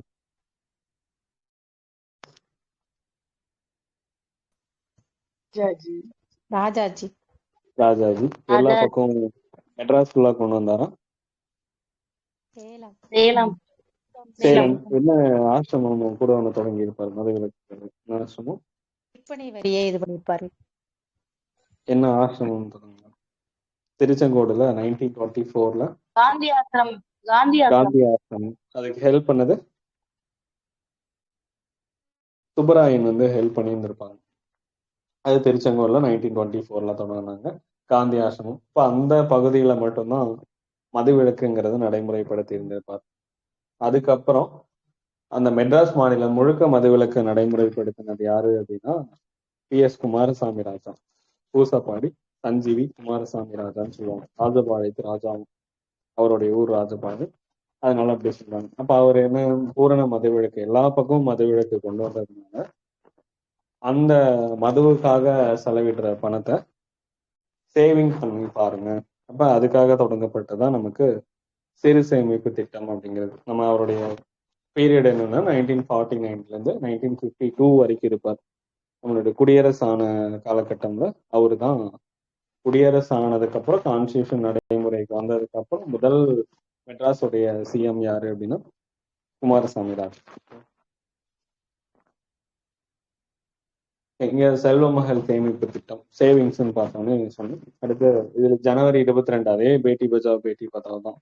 அதே நாள் அன்னைக்கு ஹரியானால பானிபட்ல தொடங்கின ஒரு திட்டம் தான் பெண் குழந்தைகளுடைய நிதியை பாதுகாக்கிறதுக்காக. எங்க நம்ம போஸ்ட் ஆஃபீஸ்ல பேங்க் அக்கௌண்ட்ல நம்ம சேவ் பண்றதா. எப்ப அமௌண்ட் கிடைக்கும் இதுல? அந்த பொண்ணுக்கு 18 years 18 years வந்து கம்ப்ளீட் ஆனதும். அங்கேயும் அதே தான், பெண் குழந்தைகள் பாதுகாப்பு திட்டமும் அதே தான். ஒரு குடும்பத்துல 2 பெண்கள் அப்படியே ஒரே மாதிரியான திட்டங்கள் தானே இருக்கு எல்லாமே. 2 பெண் குழந்தைகள் சேரலாம். இதுல அவங்க கட்டுற அமௌண்ட்டை விட 3 மடங்கு அதிகமா 3 times வந்து அதிகமா கிடைக்கும்னு சொல்லியிருக்காங்க. ஆனா எலிஜிபிள் பிலோ 10 இருக்கணும் அவங்க ஏஜ். இந்த குழந்தை அந்த திட்டத்துல சேர்றதுக்கு 10 வயசுக்குள் உள்ளேயே வந்து சேர்ந்துடணும். குறைஞ்சது 250 அமௌண்ட் பே பண்ணி நம்ம அக்கௌண்ட் தொடங்கி ஒரு வருஷத்துக்கு 1.5 லட்சம் ரூபாய் வரைக்கும் அமௌண்ட் வந்து கட்டலாம். அதிகமான சுகன்யா சம்ருத்தி அக்கௌண்ட்ஸ் எங்க இருக்கு?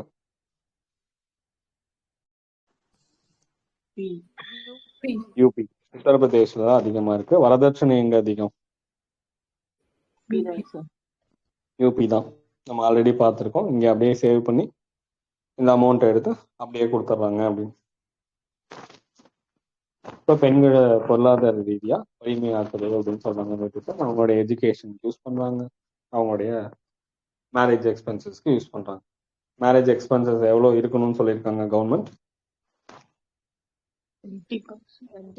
20% எதுல? Annual income. ஆனுவல் இன்கம்ல 20% தான் இருக்கணும் அப்படின்னு கவர்மெண்ட் சொல்லியிருக்காங்க. என்பிஎஸ் வாத்சால்யா அப்படிங்கிற ஒரு திட்டம் இப்பதான் மிஷன் வாத்சால்யான்னு ஒன்று இருந்துச்சு. அது என்ன என்பிஎஸ் வாத்சால்யா? நேஷனலா நியூ பென்ஷன் ஸ்கீம். ஓகே, புதிய பென்ஷன் திட்டம்னு சொல்லுவாங்க. அது குழந்தைகளுக்கான பென்ஷன் திட்டம் 2024 தொடங்குது. இது 18 வயசுக்குட்பட்ட குழந்தைங்களுடைய எதிர்காலத்துக்காக பெற்றோர்களே வந்து இந்த ஓய்வூதிய திட்டத்துல சேரலாம். ஓகே, குழந்தைகளுக்கு வந்து அந்த 18 வயசுக்குட்பட்ட குழந்தைங்களை பாதுகாக்கிறதுக்காக, அவங்களோட எதிர்கால பாதுகாப்புக்காக பெற்றோர்கள் இந்த ஓய்வூதிய திட்டத்துல சேரலாம். 18 வயசு நிறைவடையும் போது அந்த தொகையை எடுத்துக்கலாம். இப்ப நடைமுறையில் இருக்கிறது தேசிய ஓய்வூதிய திட்டம் இருக்கும், நேஷனல் பென்ஷன் ஸ்கீம். அதை ரெகுலேட் பண்றது யாரு? அதை அட்மினிஸ்ட்ரேட் பண்றது PFRDAன்னு சொல்லுவாங்க. அப்படின்னா pension fund regulatory and development authority அப்படின்னு சொல்லுவாங்க. ஓய்வூதிய நிதி ஒழுங்குமுறை மற்றும் மேம்பாட்டு ஆணையம். இப்போ அவங்க தான் இதை நிர்வகிக்கிறாங்க. 18 வயசு முடிஞ்சவொடனே அந்த தொகையை எடுத்துக்கலாம். இதுவே எவ்வளோ நமக்கு குறைஞ்சது 100 ருபீஸ்லேருந்து நம்ம இன்வெஸ்ட் பண்ணலாம் அதில். இதுவும் பேங்க் அக்கௌண்ட் அப்படியே சுகன்யா சம்ரித்தி யோஜனா தான். அது பெண் குழந்தைங்களுக்கு இது யாருனாலும் சேரலாம், அவ்வளோதான். இதில் 3 வருஷம் வரைக்கும் அமௌண்ட்டை நம்ம எடுக்க முடியாது. ஆனால் அந்த 3 வருஷத்துக்கு அப்புறம் எடுத்துக்கலாம். ஆனால் அதுக்கும் ஒரு சில ரீசன்ஸ் இருக்குது. நம்ம எஜுகேஷனுக்காகவோ மெடிக்கல் எக்ஸ்பென்சஸ்க்காகவோ மட்டும்தான் எடுக்க முடியும். சேவிங்ஸில் 25% மட்டும்தான் எடுக்க முடியும். 18 வயசு முடிஞ்சதுக்கு அப்புறம் அதை என்னவா மாற்றிக்கலாம், நேஷனல் பென்ஷன் ஸ்கீமோட அப்படியே சேஞ்ச் பண்ணிக்கலாம் அந்த திட்டத்தை. என்பிஎஸ் வாத்சால்யாவை 18 வயசு வரைக்கும் அந்த திட்டம் 18 வயசு வரைக்கும் மேலேயும் நமக்கு வேணும் அப்படின்னா எந்த திட்டத்தோட தேசிய ஓய்வூதிய திட்டமா இதை மாற்றி கடைசியாக பென்ஷன் கிடைக்கிற மாதிரி மாற்றிடலாம். இதில் நம்ம வெளிநாடு வாழ் இந்தியர்கள் என்ஆர்ஐயும் பயன்பெறலாம்னு சொல்கிறாங்க. என்பிஎஸ் வாத்சால்யா 2024 தொடங்கினது. Mission Vatsalya 2021, NPS Vatsalya 2024. இப்போ இதுவும் ஞாபகம் வச்சுக்கணும். இன்னைக்கு நிறைய இயர்ஸ் புதுசாக தான்.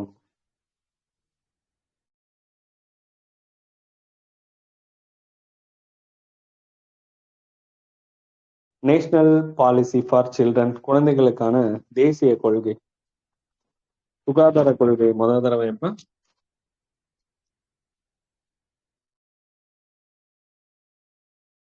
ஹெல்த் பாலிசி 86, 83 இல்லையா? 1983. ரெண்டாவது பாலிசி 2000 2002.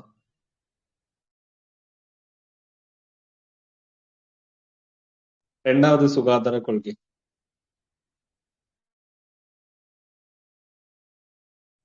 2002. மறந்துடுச்சா அதுக்கெல்லாம்? 2002.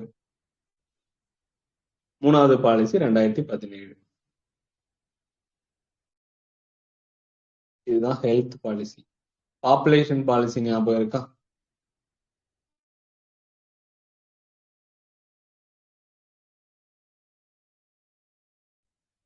ஆயிரத்தி 1976, 2000.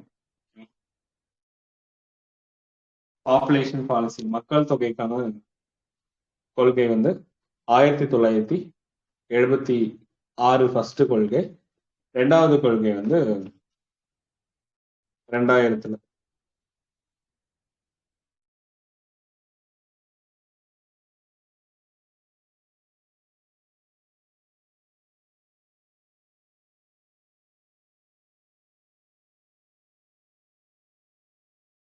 அதுவே நமக்கு பெண்களுக்கான கொள்கை ஞாபகம் இருக்கா? பெண்களுக்கு அதிகாரம் அளிக்கும் தேசிய கொள்கை. பெண்களுக்கு அதிகாரம் அளிக்கும் தேசிய கொள்கை.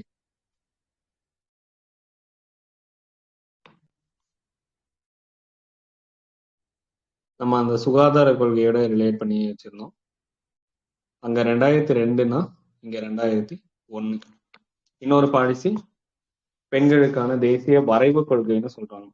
பெண்களுக்கான தேசிய வரைவு கொள்கை.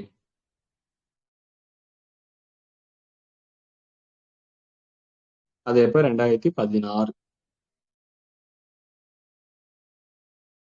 இப்ப பெண்களுக்கு அதிகாரம் அளிக்கும் தேசிய கொள்கைன்னா 2001.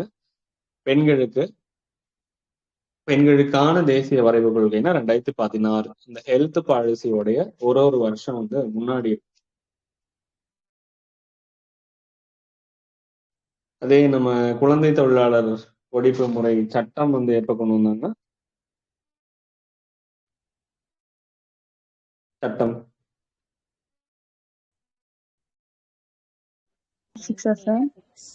1986. ஓகே. கொள்கை 87. திட்டம் 88. Population policy 1976. அடுத்து ரெண்டாவது 2000.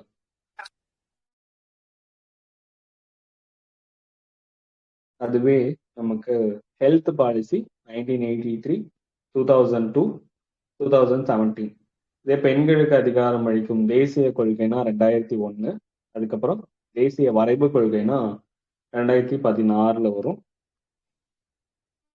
அதுக்கப்புறம் சட்டம் நம்ம குழந்தை தொழிலாளர் ஒழிப்பு சட்டம் 1986, கொள்கைனா 87, திட்டம்னா 88.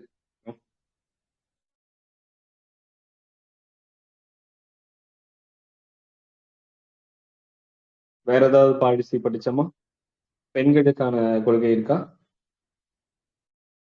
தமிழ்நாடு பெண்களுக்கான கொள்கை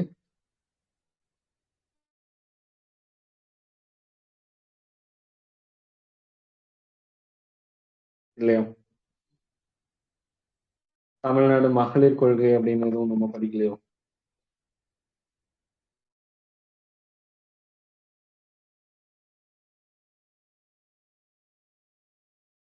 அப்படி எதுவும் படிச்சது இல்லையா? தமிழ்நாடு மகளிர் கொள்கை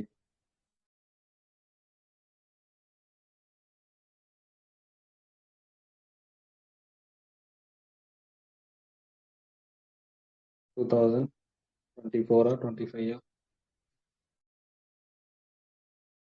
ஓ சார் 24. கைம்பெண்கள் ஆதரவு மகளிர் அது வாரியம் படிச்சோம். தமிழ்நாடு மாநில மகளிர் கொள்கை எப்பன்னா 2024. 22 ஓகே. அது கைம்பெண் கொள்கைங்களா? அதே மூத்த குடிமக்களுக்கான கொள்கை தமிழ்நாட்டுல 23, sir. 23 ஞாபகம் இருக்கு.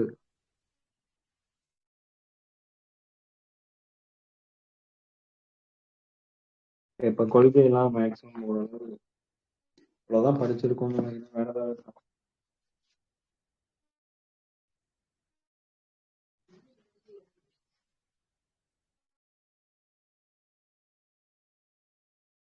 அதே குழந்தைகளுக்கான தேசிய கொள்கைனா 1974 ஒண்ணு, 2013 ஒண்ணு. குழந்தைகளுக்கான தேசிய கொள்கை இவ்வளவும் ஞாபகம் வச்சுக்கணும். Population policy 1976, 2000. National policy for children 1974, 2013. Health policy 1983, 2002, 2017.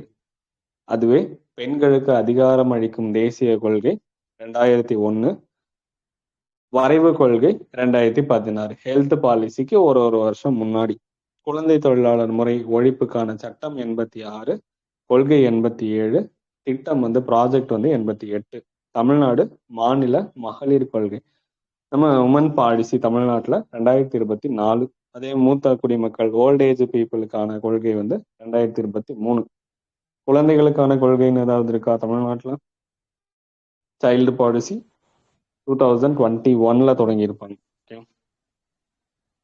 திருநங்கைகளுக்கு 25, sir. திருநங்கைகளுக்கு 25 இப்ப ரீசெண்டா கொண்டு வந்து 22 மட்டும் மிஸ் ஆகும். அதுல வேணா இது வேணா ஞாபகம் வச்சுக்கலாம். அப்ப சொன்னது கைம்பெண்ணும் அந்த விதவைகள் வாரியம், ஆதரவற்றோர் விதவை வாரியம், அது வாரியம், அது போர்டு தான். அது இது சரி அப்படியே அது கூட ஞாபகம் வச்சுக்கோங்க. ஆர்டரா 21 குழந்தைகளுக்கு, 22 கைம்பெண்களுக்கான வாரியம், 23 மூத்த குடிமக்களுக்கு, 24 மகளிர் கொள்கை, 25 திருநங்கைகளுக்கு.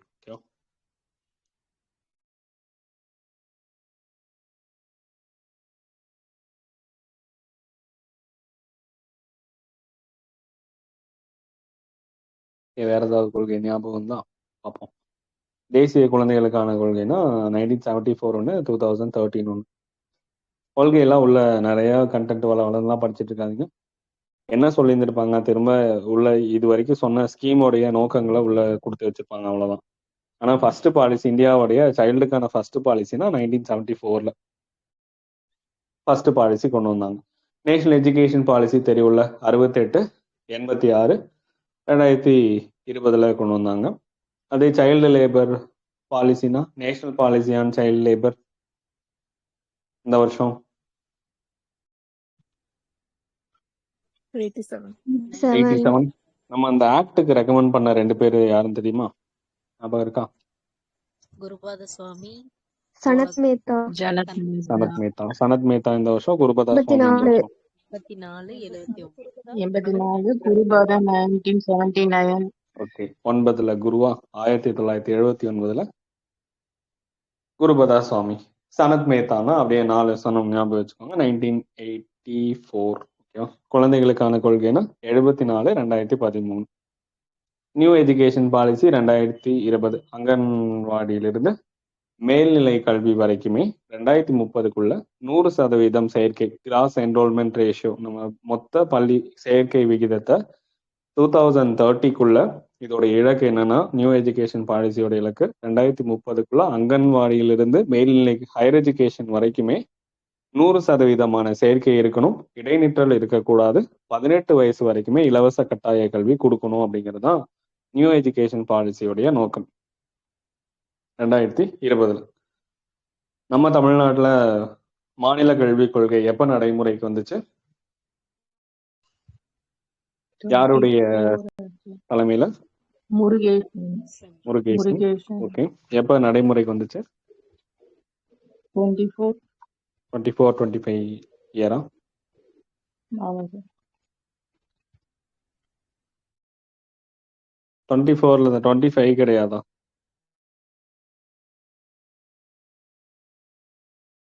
அதை கன்ஃபார்ம் பண்ணி சொல்லுங்க. 25. The national early childhood care and education இப்போதானே கொடுத்தாங்க ரிப்போர்ட். 24 ஆகஸ்ட்ல கொடுத்தாங்களா? அந்த நடைமுறைக்கு வந்துச்சா? நமக்கு ரிலீஸ் பண்ணது ஆகஸ்ட்ல தான் ரிலீஸ் பண்ணியிருந்திருப்பாங்க. மாநில கல்விக் கொள்கையை குழு முன்னாடியே போட்டு இருந்திருப்பாங்க. சப்மிட் பண்ணது கவர்மெண்ட் சப்மிட் பண்ணது ஜூன் ஜூலைல சப்மிட் பண்ணியிருந்திருப்பாங்க. ஆகஸ்ட்ல நமக்கு அதை வெளியிட்டு இருப்பாங்க. 2022ல committee, 24ல அறிக்கையா?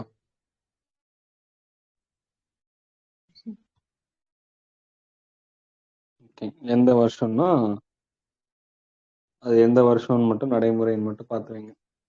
The national early childhood care and education policy 2013. இதுவும் 13 தானே. மேலே பார்த்த நேஷனல் பாலிசி ஃபார் சில்ட்ரன்னாலும் 13 தான். National early childhood care and எஜுகேஷன்னாலும் 13 தான். ECCEன்னு சொல்லுவாங்க. 6 வயசுக்குட்பட்ட குழந்தைங்களுடைய வளர்ச்சி நல்வாழ்வு 0 to 6 வயசு முன்பருவ கல்வி கொடுக்கறது இயர்லி சைல்ட்ஹுட் கேர் எஜுகேஷன். அவங்களுக்கு தேவையான பராமரிப்பு, கல்வி கொடுக்கறதுல பெற்றோர் குடும்பம் எல்லாத்தையுமே இன்வால்வ் பண்ண வைக்கிறது. அதுதான் ஆர்டிகல் 45 கீழே இருக்கிறது.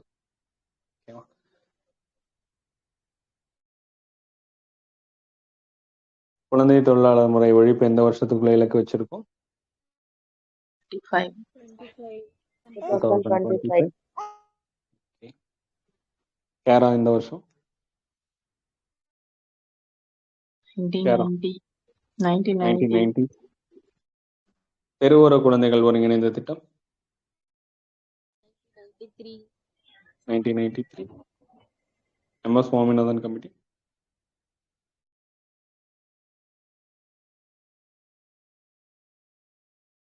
1993. IIV அது 1993 and EAS அது 1993. குழந்தைகளை தொழிலாளியா அடமானம் வைக்கும் தடை செய்யற சட்டம் 1993. பாருங்க நமக்கு எவ்வளவு 1993 ஸ்கீம்ஸ் தெரியும். நேஷனல் நம்ம குழந்தைகள் காப்பகம் எந்த வருஷம்? 2009 சார். 2017. எந்த வயசுக்குள்ள அந்த குழந்தைகளை பாதுகாப்பாங்க? அது படிக்கலையே. 6 வயசு. எந்த வயசுல இருந்து? 6 மாசத்துல இருந்து 6 வயசு. ஓகே. 6 மந்த்ல இருந்து 6 ஏஜ் வரைக்கும் பார்த்துக்குவாங்க. 6 மாசத்துல இருந்து 6 வயசு. வேலைக்கு போகக்கூடிய பெண்கள், வேலைக்கு போகக்கூடிய பெண்களுக்கான விடுதிகள் ஒன்று தொடங்கினாங்க. எந்த வருஷம் தோழி? ஜூலை 2023 சார். 23. அதுக்கு முன்னாடி அதுக்கான ஒரு நிறுவனம் இருக்கு, வேலைக்கு போகக்கூடிய பெண்களுக்கான நிறுவனம். என்ன நிறுவனம் அது? அப்படிலாம் எதுவும் இல்லையா? இருக்கு சார், மறந்துச்சு.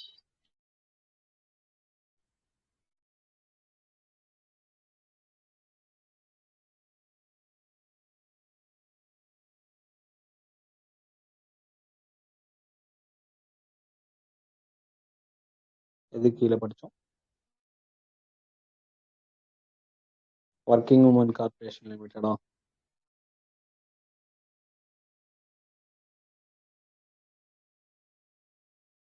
அப்படிதானே வரும். Tamil Nadu working women's hostel corporation சொல்லுவாங்க. 2018 தொடங்கினது. Tamil Nadu working women's hostel corporation limited. Working உமன்கிறத எடுத்துடலாம், இடையில ஹாஸ்டல் அப்படிங்கிற ஒரு வார்த்தை இருக்கு, அதுக்கப்புறம் கார்பரேஷன் லிமிடெட். 2018 to 19 தமிழ்நாடு பணிபுரியும் மகளிர் விடுதிகள் நிறுவனம் 2018. அதுக்கு கீழே தான் இந்த தோழி விடுதிகள் தொடங்கியிருப்பாங்க. 2023 தொடங்கியிருப்பாங்க. அது வந்து பெண்கள் அவங்களுக்கான வேலைக்கு போறவங்கள தங்க வைக்கிறதுக்கான இடம். அதுவே வேலைக்கு போற பெண்கள் அவங்களுடைய குழந்தைகளை விட்டுட்டு போறதுக்கான பகல் நேர பராமரிப்பு மையம்ங்கிறது தேசிய குழந்தைகள் காப்பக திட்டம். அதே முதியோர்களை பாதுகாத்தாங்கன்னா பகல் நேர பராமரிப்பு மையம் அன்புச்சோலை. அன்பு சோலைகள். குழந்தைகளுக்கு கரங்கள். அன்பு கரங்கள். அன்பு கரங்கள். முதலமைச்சருடைய காக்கும் கரங்கள்னு ஒரு திட்டம் இருக்கு, சார், படிச்சிருக்கீங்களா? ஆமா சார், எக்ஸ் ஆர்மிஸ்ங்களுக்கு கொடுக்குறாங்க. ஆர்மிஸ் எக்ஸ் சர்வீஸ் மேனுக்கான கடன் கொடுத்து அவங்கள தொழில் முனைவர்களா மாத்துற திட்டம் தான். 1 கோடி ரூபாய் வரைக்கும் கடன் தருவாங்க, 55 ஏஜுக்குள்ள இருக்கும். இது ஒரு திட்டம், முதலமைச்சருடைய காக்கும் கரங்கள். அதே காவல் கரங்கள் அப்படின்னு ஒரு திட்டம் இருக்கு, படிச்சிருக்கீங்களா? காவல் கரங்கள்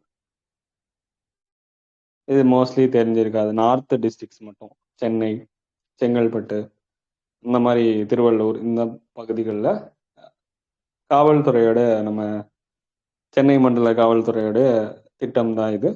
ஆதரவற்ற இருக்கவங்களுக்கு, இந்த மாதிரி கைவிடப்பட்டவங்க, அந்த பெண்களுக்கான பாதுகாப்பு கொடுக்கறது, இந்த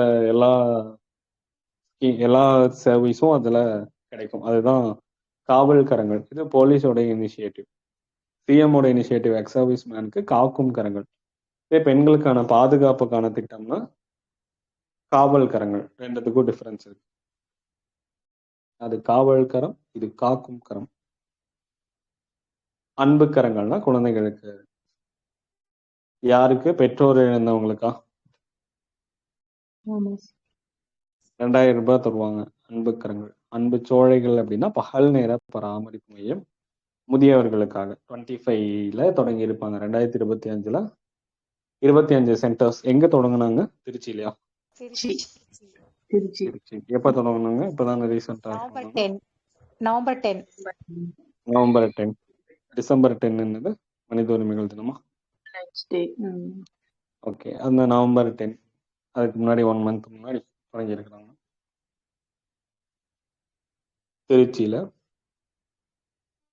அன்பு சோலைகள் 25 சென்டர்ஸ் 2025 தொடங்கினாங்க. ஓகேவா?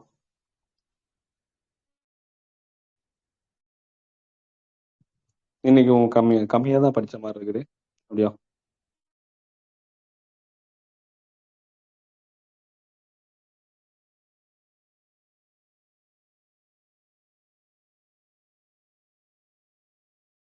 உங்களுக்குலாம் அப்படி தோணலையா?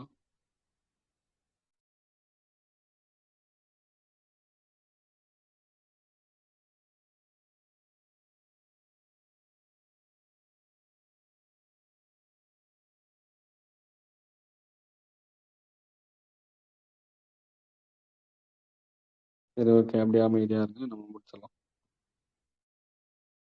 எண்டு கொடுத்துருங்க.